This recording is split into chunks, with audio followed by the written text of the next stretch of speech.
How hot is November's Toronto real estate market? Hi, my name is Priscilla. I'm a real estate broker in GTA. Today, let's take a look at the newly available Toronto Real Estate Board Market Watch Report for 2021 November.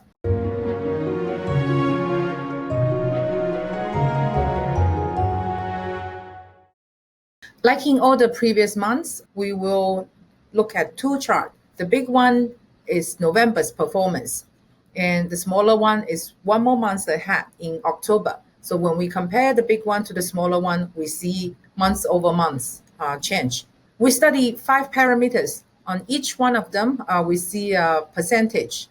This is year over year change. All right, so let's first take a look at the most critical indicator, the average sold price across the whole GTA for all different property types. For many months down the road, I've been saying we see the historical record high. Yet in November, this record is broken again. Last month, we hit 1.155 million. This month, we have a new record. Now we are looking at 1.16 million. Not only we have about 0.6%, 0.7% increase from last month, we have an even more astonishing increase over same period last year. Over November last year, we had about 22% increase. So we've seen this year actually for many months we had a quite a big increase. It's about 15% to 20%, but still for 21.7%, this is quite a huge increase. We've studied the reason for this significant increase due to the short supply. Last year in November, we had close to 14,000 properties available in the market for buyers to choose from. But for this year, November, we only have slightly above 6,000. That's how few properties the buyers can choose from. Yet the number of transactions is still up. Last year, we sold 8,700 properties, and this year in November, we sold over 9,000. More property are sold, but less than half of the properties the buyers can choose from. So now you can imagine how fierce the competition is among all the buyers. And another parameter can prove that how the short supply is impacting the market is the days on market. Normally in November, December is a slow month of a year. The days on market is longer.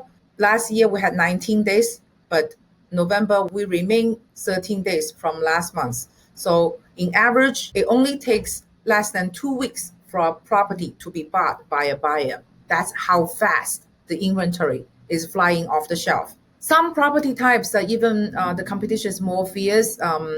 So if we look at the detached, freehold detached in City of Toronto, the price went up again from last month, already high 1.78 mil, and this month we arrive at 1.8 million.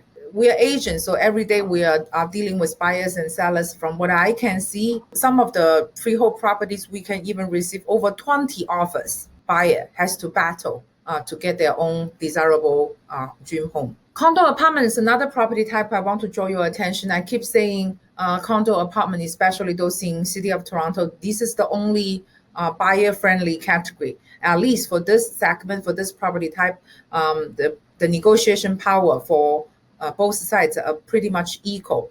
When I go take buyers to view condo apartment, 60-70% of the time, I can still see the property is listed to sell. So it's not up for bidding, unlike those detached homes, semi-detached freehold townhouse. So if you do have a need to purchase a condo, no matter it's for your own residence or for investment, once again, I encourage you not to wait further longer, because at least it's balanced the market for this category. I want to use this graph to show you how fierce the shortage of supply is. In October and September's Market Watch report video, I explained to you in a normal year. I took 2019 as an example. That was the year before COVID. So most of the months across the whole year, we see that the active listing is about twice of the sales transaction. So in another word, we normally have 2 months inventory. But in 2021, after COVID, we see that even in those good months, two lines are combined together. So from May to August, how many properties is available to choose from is how many properties they can sold in that month. So you only have 1 month's inventory. So this is already half of what a normal market is, which is 2 months inventory. But some months, for example, February and March, you can see the transaction volume is much higher than the active listing. That is also when the price realized a peak. And this situation start to show again starting from October. So you can see the active listing actually fall below the transaction volume. So the shortage of supply becomes more obvious. I believe this is a strong motivation for the price to remain high. And if the supply problem is not solved, it's very unlikely in short term we will see the price will turn down or even keeping the same. So this chart shows the average sold price trend for this year and last year. Across the whole year, we see about 15 to 20% increase comparing with last year. But for certain months, when the transaction volume is much higher than the active listing, the price is high.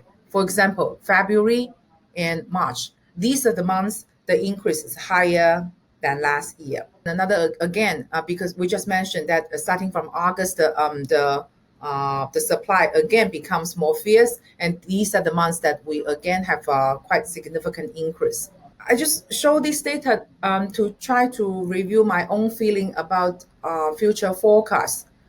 If we do not see the supply become more abundant, if the buyers keep having very few properties to choose from, it's very unlikely the price increase is going to slow down. So we talked a lot about the whole GTA. I also want to choose one region to demonstrate to you how the imbalance of supply and demand can impact the price. So Peel, we all know that Peel is at the west side of city of Toronto. Mississauga, the city that a lot of people are very familiar with, is in Peel. So you can see the whole GTA, the transaction volume is actually higher than the active listing. So in November, we only have 0.7% months inventory. This is already one of the lowest inventory I have seen. But if you look at Peel, the inventory is only 0.4 months. This is how shocking that the limited supply is in this area. Active listing is over 60% down from same period last year. Yet, the number of sales remain pretty much the same as last year. That's how buyers need to fight for their own dream home. That's why you see the price rise comparing with the whole GTA, which rise 21%, it showed 25% increase in Peel. Peel is just one of the many regions in GTA. Durham pretty much shows the same pattern, same as Markham, same as Richmond Hill. So try to understand the dynamic of supply and demand. I think it will give you a clue how the market will turn in the short future. So this is the end of the video. And if you have any recent sell or purchase plan, please feel welcome to talk to me so I can cater the strategy for you. If you're looking properties to buy, I can cater the search. So not only those properties from MLS will be sent to you, it will also include those great value off market ones. Looking forward to seeing you soon. Bye-bye.